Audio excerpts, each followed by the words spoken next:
दिनै टुक्राझारनि Baptist church बेनि सिङावहाय मोनसे कमिउनिटि हल बेनि अन्थाइ खाम्फा गायसननायनि हाबाफारि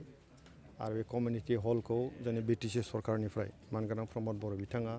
अनसुंथाइ हरनाय जादों आरो बेनिनो जि हाबाफारि जों दिनै मावफुंनाय जाबाय आरो बे हाबाफारियाव मानगोनां प्रमद बर' बिथाङा फैनांगौमोन नाथाय चिफ मिनिस्टार बिथाङा जोंनि क'क्राझाराव फैनायलाय टाइमखौ सोलाय सोल' खालामनानै जों दिनै आंजों लोगोसे जोंनि मानगोनां इएम रन्जित बसुमतारी आरो मानगोनां जोंहा सायखं बसुमतारी जोंनि एमसिएलए जों साथामजों लोगो नांनानै बे हाबाफारिखौ जों मावफुंदों आरो बेवहाय फैनानै जोङो अन्थाइ खाम्फाखौ गायसनबाय बेयो गासैहाय 145 लाखसनि मोनसे प्रजेक्ट जागोन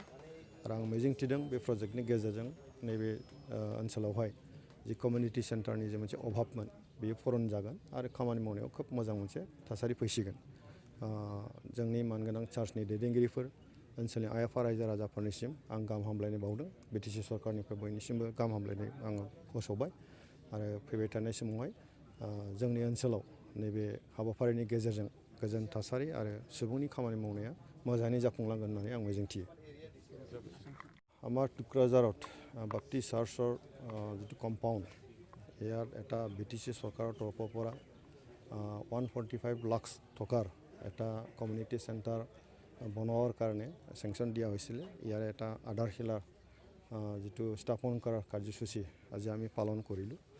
আৰু মই আশা কৰিছোঁ এই কমিউনিটি চেণ্টাৰৰ দ্বাৰাই অঞ্চলৰ এটা পুৰণীয় এটা যিটো বিচাৰা আছিল যে এটা পূৰণ কৰিব আৰু অঞ্চলৰ বিভিন্ন ৰাজহুৱা কাম কাজ কৰাৰ কাৰণে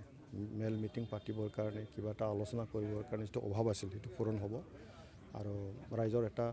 ভাল এটা পৰিৱেশ ইয়াত আহিব আৰু আমি জানো যে টুক্ৰাঝাৰ বাপ্টিষ্ট চাৰ্চৰ দ্বাৰাই এই অঞ্চলত যথেষ্ট ছ'চিঅ' ইকনমিক ডেভেলপমেণ্টৰ কাম কৰি আছে এডুকেশ্যনেল ডেভেলপমেণ্টৰ কাম কৰি আছে অঞ্চলৰ যথেষ্ট উন্নতি হ'ব আৰু তেওঁলোকৰ যিটো আশা আকাংক্ষা পূৰণ হ'ব